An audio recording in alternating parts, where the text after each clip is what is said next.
What if I told you that Black economic liberation isn't just a dream, it's a movement happening right now, and you have a role to play? Today, we are going deep into the real fight for Black economic power worldwide, the dismantling of DEI programs in America to the ongoing corporate exploitation of Africa. The global Black community is facing economic warfare. But here's the good news. We have the power to fight back and build wealth on our own terms.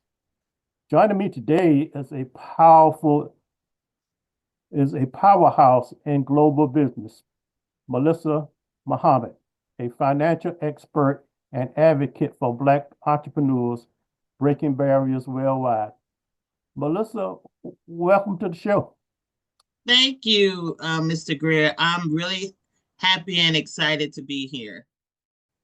Before we dive in, hit that like button, subscribe, and share this conversation. This is the information they don't want you to hear. So we're moving. Melissa, let's start with the big picture. What are the biggest economic challenges facing Black communities globally today? So honestly, Mr. Greer, the reality is we're dealing with economic challenges or economic warfare on two fronts. And those two fronts are dealing with dismantling of programs like DEI programs in the US. And at the same time, there's an economic warfare on the continent of Africa as colonizers and multinational corporations continue to plunder the resources without reinvesting in our people. So we really have to take self-responsibility at this time and create a system for ourselves that is designed to keep Black wealth in the hands of Black people, because people outside of us are not going to focus on keeping Black wealth in the hands of Black people. Some people argue that we should work within the system, corporate jobs, foreign investments. But history shows that that's not enough. What's your take on the work within the system approach? I think it's an illusion. So let me be clear. I work within the system. The way that I've developed my expertise as an international tax lawyer and the way that I understand international business is that I have worked within the system and I have worked within the government for over 25 years. And I've worked in 50 different countries. I've lived in different parts of the world to be able to grow and understand international business.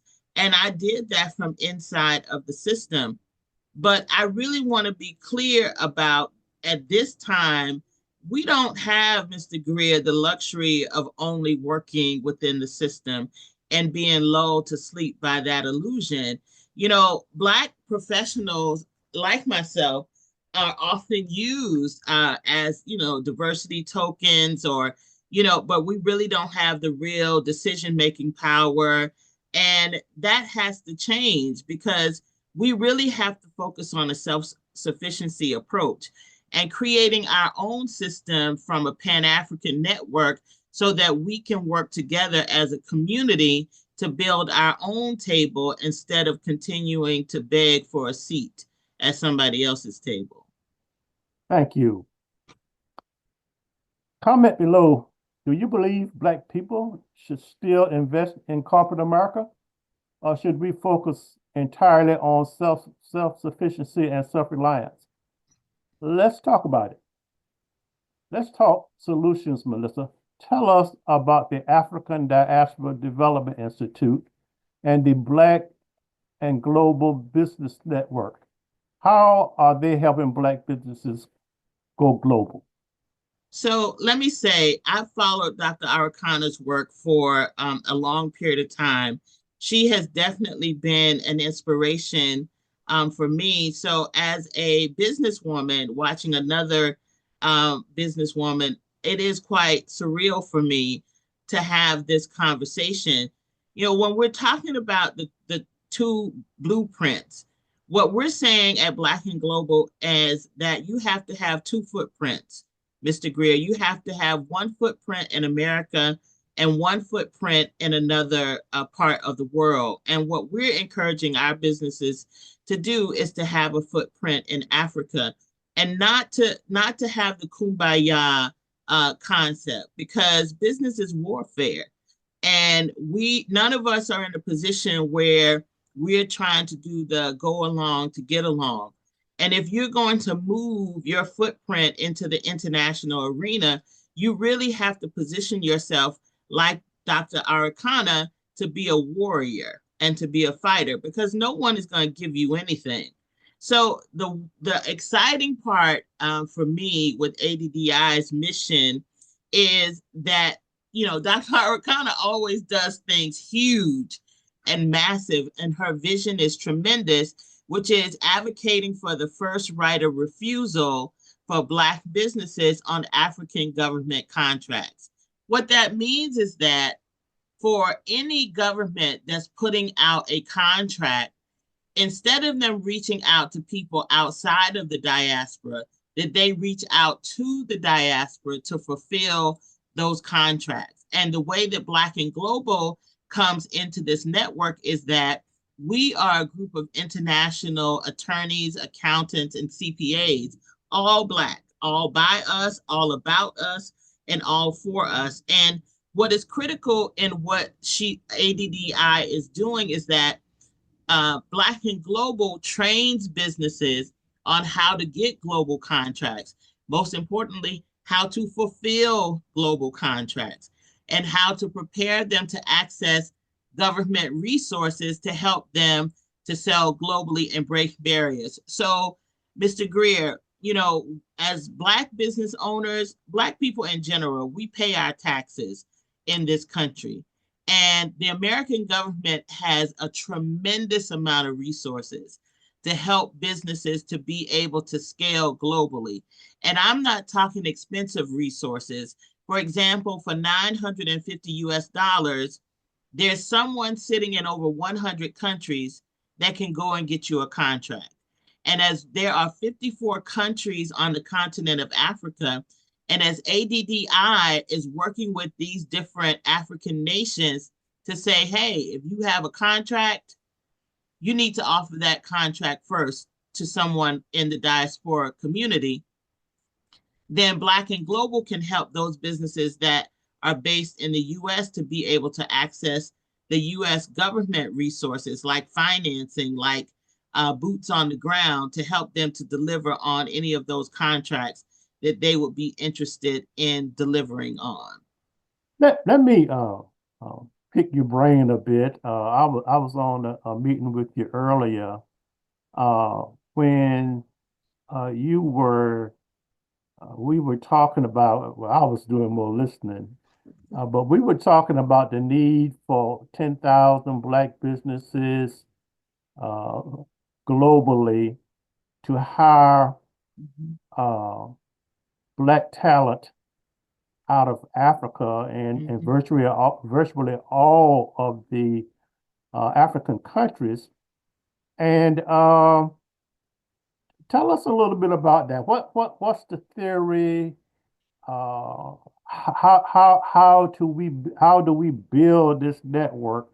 Well, Black people worldwide are creating wealth and substantial wealth, not hand-me-down wealth, but wealth that we're entitled to based upon the wealth of our continent. Talk to me a little bit about that. So this conversation gives me goosebumps, Mr. Greer, because I'm thinking 100 years from now, what our children and children's children will be saying about this conversation that we're having. And if anyone ever wanted or had a question about how they can help or contribute to the development of the African continent, the Hire Africa 2025 campaign that we're doing is a substantial way to do that.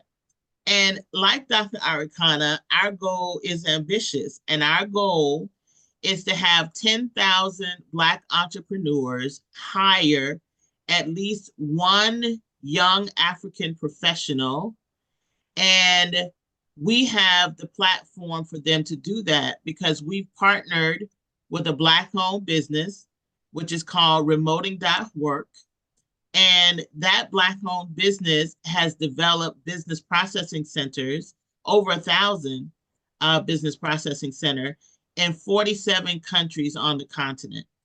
So they have access to 50,000 plus workers in 47 countries. And I'm talking, Mr. Greer, bachelor's level, master's, PhD. When you see these large multinationals go over to these countries and they set up for the labor costs, typically they are not interested in investing in the people. So there were companies that built up the Philippines market for them to provide customer service. There were companies that built up the Indian market for them to provide customer service. We can't sit at home waiting on a mystery God to help to develop our own continent, begging other people to do it. If you're an entrepreneur and you have the means to hire a young African professional, then this project is going to give you the ability to help you uplift someone. And Mr. Greer, you asked me about making sure that it's clear that this person is paid a fair wage in their country. And one of the things that we stress, that we teach, is we want to help you understand what the market is. How much is it for rent, light, gas, water? What are the expenses that this person pays? How can I make sure that this person is getting paid a fair wage in that country? So let me say, one of the great things about creating your own table, you don't have to beg anybody for a doggone thing.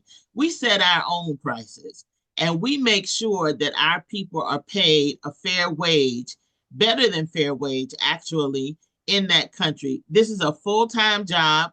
And let me be clear, that's what we're looking to do. We want to give people livelihood, a full-time job where they are able to make a full-time wage, that they have longevity in their job, in their role, and they're able to take their talent and help you scale. And what we're doing is we're helping Black entrepreneurs to hire a young African professional, because that person can help you to grow domestically. So it's very easy for us to get involved. Is for you to go to our website at www.blackandglobalbusinessnetwork.com, and you'll see the Hire Africa campaign and click on the link and just sign up, create your profile. It's free to sign up. It doesn't cost you a penny. You can, we'll set up interviews for you. You can we'll help you create your job description, and you won't be charged a dime until you decide to hire. So now you are literally changing the life of someone in that country. And in addition to that, what I love about what ADDI is doing is, as we help these businesses to get contracts in these different countries, our goal is for you to have a representative or boots on the ground in that country. So you hire somebody on your team that might be a graphic artist, and we'll show that person how to help you on your contract in that particular country. That's ambitious. That's beautiful. That's Black economic liberation. You've said a lot. And part of the conversation that I was listening to, don't want to claim to be a part of it, but I guess I was part of it as a listener, talks about the low cost of being able to hire someone in Africa, and with the intention, of course, of having that person grow with your company. You bring them in at what may appear to be a low wage based on American standards. Is very good based on the standard of living in Africa, but also you bring them in with the potential to become to grow with your company and really become successful. Talk a little bit about that. It's knowledge transfer. We don't have a colonizing spirit. We don't have a colonizing spirit. As the diaspora, we are the sixth region of the continent. And so, who else skills and talents should we transfer? Who else's knowledge should we transfer to these young people so that they are able to develop and grow on a long-term basis?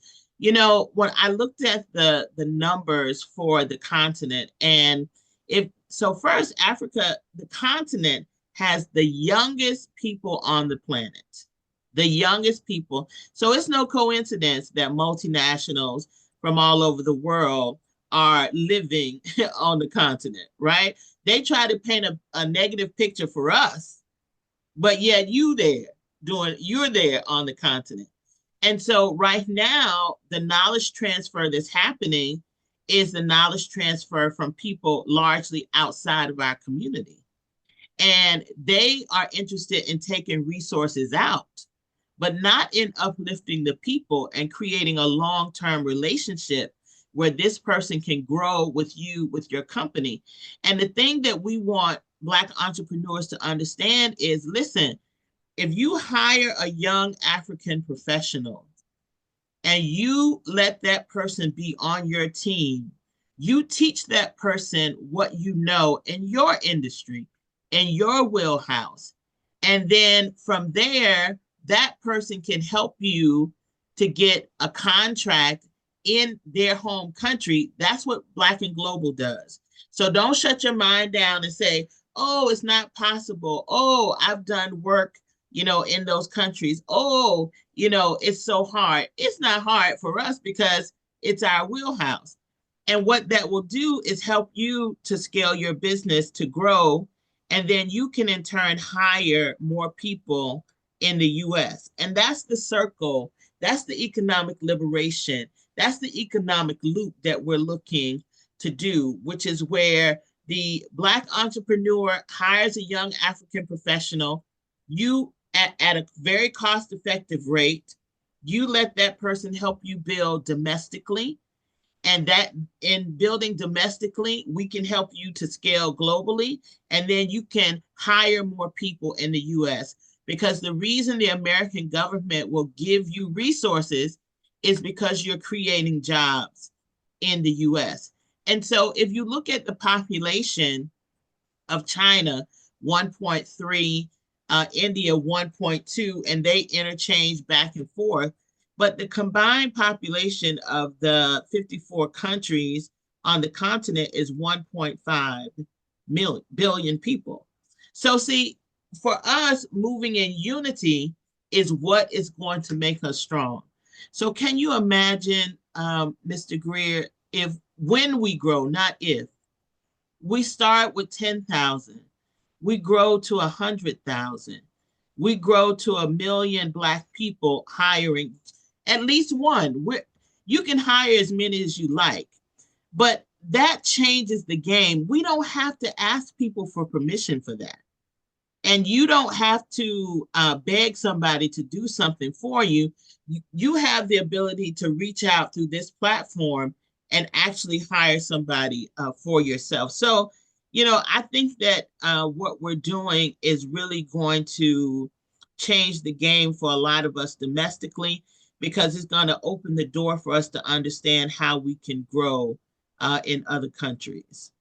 Melissa, thank you so much. And this is a lot to digest. And our audience should know that I intend to have you back as often as I can get you. And I intend to be a part of this ambitious initiative to create global Black wealth. I mean, I just think it's centuries overdue, but we can't get it too soon. Now, so if you're an entrepreneur in the United States or the Caribbean, how do you get involved? Go to blackandglobal.com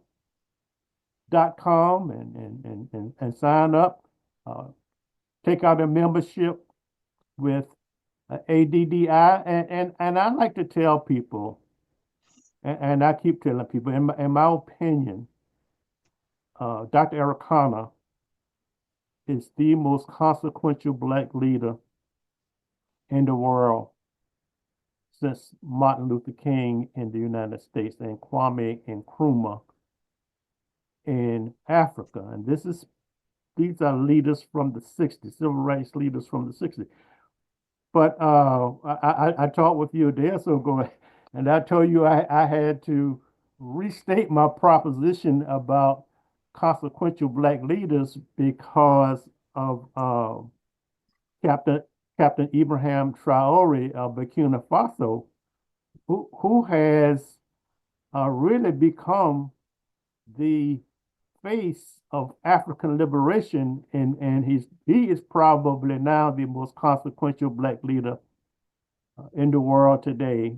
And thank God he and Dr. Arikana are working in very, very close collaboration. And I tell people, in my opinion, he is today because of Dr. Arikana's uh, instigation in regards to kicking neo-colonialists out of Africa. Uh, Captain Traore is just the African leader that has become most visible as a result of kicking the French out of his country and engaging in a sovereign form of government to empower his people. I just have to say that because all of this is through into me. Let's continue. Well, Mr. Greer, may I expand on that? Oh, please, by all means. So let me say, as a member of the Nation of Islam under the divine leadership of the Honorable Minister Louis Farrakhan, I really have to thank him. You know, when you're talking about changing the minds, impacting the people, being the consequential force in the universe that is really forcing our people to be uncompromising, unwavering, even at his age now. The minister is still kicking tail and taking names. And Dr. Arikana has worked with our Ministry of Foreign Affairs in the Nation of Islam, Minister Akbar, in order to be aligned on this mission. And I'm going to tell you, for me, I truly walk with the minister's spirit. He has opened doors for us all around the planet. And he really trains us and puts us in the mindset to be unapologetic, to be unafraid, to carry his spirit, to focus on our people, and to be uncompromising, unwavering, and absolutely positively not for sale. So for me, Black and Global is largely based on the framework of the Nation of Islam. Now, I'm a member of the nation. So let me be clear about that. I don't speak on for any authority for anybody or on an authoritative level for the Nation of Islam. But I have to say that as a member of the nation, my mindset has taken the messenger's teachings, the most honorable Elijah Muhammad's teachings, and put them in my wheelhouse. And my wheelhouse is international business. And he is the reason that I am unafraid of standing up for Black people. He is the reason that I'm unafraid of calling this the Black and Global Business Network and only focusing on Black people. Can I tell you how many people, Mr. Greer, have said, well, can we do people of color? No, we're not people of color. That's not our focus. We were in Europe and Portugal, and one guy told me, he said, I'm 1/14% Black. I said, well, good for you. But if you're not a Black person, the Black and Global Business Network is not for you. We are solely focused on, unapologetically focused on. And I say we follow Farrakhan's spirit focused on Black people, for us, by us, and about us. Tell me this, how does that interface with Pan-Africanism? Well, Pan-Africanism focuses on all Black people, right?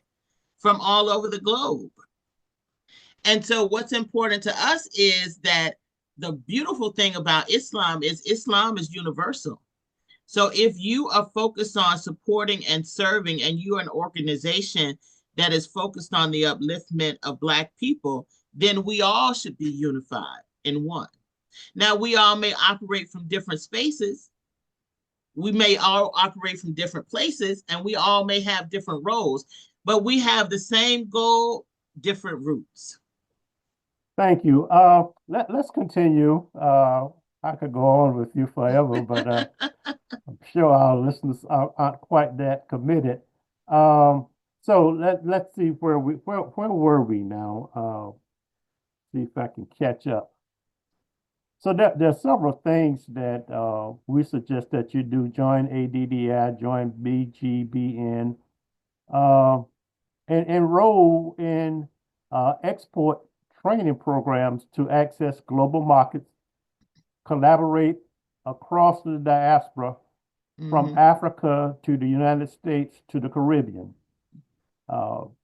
So, and of course, what Melissa represents is an extremely successful Black business that is involved in global contracting and expanding Black wealth creation globally.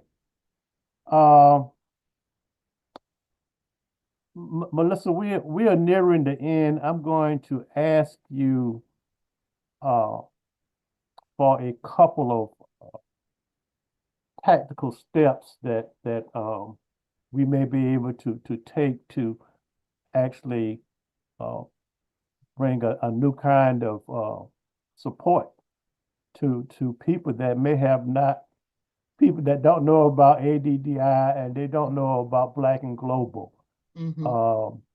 Any parting comments that you wish to make? Yeah, I think the biggest thing is mindset, because people think in terms of obstacles and what you don't understand when it's not normal to you. I can't tell you how many clients we have in so many different sectors, Mr. Greer, the blue hats, the gray hats, concrete, heavy equipment, manufacturing, professional services, accounting, legal. And Mr. Greer, I rarely understand the substance of what they do in their business. But when they need financing on an international level, that's my wheelhouse. I tell people all the time, this domestic business stuff for me is quite challenging. But if you want to expand around the world, I am your girl for that. And being an international tax lawyer, what is important to us is you have to know how to structure to get when you put your money in, and you have to structure to know how to get your money out. And so access to capital, I think, is so fundamental. And when you learn how much funding is available to assist you, it will really blow your mind. Now, let me be clear. We don't do easy in these parts, Mr. Greer. It's just not the nature of international business. It's very lucrative. And because relationships are so key, meaning once you get contracts in other countries, many times they don't want to change for new partners. So if you're delivering on that contract on a continuous basis, then you're in for a long-term relationship. And so what we're looking for is we're looking for Black-owned businesses to help them to be successful, Mr. Greer. In particular, Black manufacturers is something I really want to get. Why? Because the US government has such a huge pot of money. If you are expanding domestic manufacturing, here's the image that we would love to see. A Black-owned manufacturer in the US, let's say that this person needs some type of technical engineering assistance. They hire this engineer potentially from, let's say, Rwanda. And that engineer now joins their team to help them to deliver. and we can help them to identify that engineer in Rwanda. Now, as Black and Global, we are able through ADDI to go to the Rwandan government to say, what contracts do you have for this type of manufacturing? And we're able to help that business through ADDI getting the first right of refusal for diasporan businesses to gain that contract. That is the vision that ADDI and Black and Global that we have together, because we will train you on how to get the contract, fulfill the contract, and help you to get the financing for the contract. So the biggest thing is overcoming fear, overcoming doubt, overcoming uncertainty, automatically counting yourself out and saying, this is not for me. It is for you. If not you, who? If you're an accountant in this country, you see all these large accounting firms operating in other countries. Why can't that be you? What's the difference between you and all of these other countries? It's just something that you don't know. And it's a who that you need to meet in order to help you to get that contract. And ADDI and Black and Global, we are that who that can help you to not only grow domestically, but also to scale globally. Well, Melissa, thank you so much. Don't go anywhere. I want to challenge you to join us again, and I want this challenge to be a little bit specific, because I want you to agree to multiple interviews, but I want you to come back to be interviewed where you tell success stories about how Black entrepreneurs from around the world are building networks that are enabling them to grow wealth. Will you agree to do something like that? Listen, I definitely agree to do that. I never imagined being in this spot, Mr. Greer. I never, you could not have paid me to believe that I would be an entrepreneur and that I could take my talents and help the businesses. I would love to share with you the success stories and just how large these contracts are. Because and this is the last thing, because I could go on and on for this myself, but when in working for the government, if I had a 100 million to 250 billion dollar that we're dealing with, I mean, it was awesome, because over time you learn how to do those deals. But I'm telling you, none of that compares to the first time I did $100,000 for a business in Black and Global, $1 million for a business in Black and Global, one that's doing a $10 million project. And I just never imagined I could take my own talents without working for somebody else and helping my own people. So I would love to come back and share the success stories of our businesses. And, we're over 6,800 members, Mr. Greer. We're not even 4 years old. 6,800 members, 72 countries around the world. I am a country girl from Georgia who had an idea to help my own people. And unbelievably, in less than 4 years, here we are. So I would love to come back and share more. Well, we'll make that happen. I'm not going to go on to all of our listeners. Please like, subscribe, share, and click the notification bell. When we have Melissa back, you'll be on notice. And I'm going to ask for her to come back multiple times, because I don't think that there's anything more inspiring than a successful story of an entrepreneur that that made it. And what we're talking about is making it with a vision of empowerment from the motherland as a part of this success. Mhm. So Melissa, thank you so much. Any parting comments, or should we just reschedule you and do another 30 minutes to an hour overview of what we're doing and how we're doing it. Sure, just reschedule me, and we look forward to seeing our people around the globe. Thank you so much. And to all our listeners, don't forget, like, share, subscribe. Have a good day.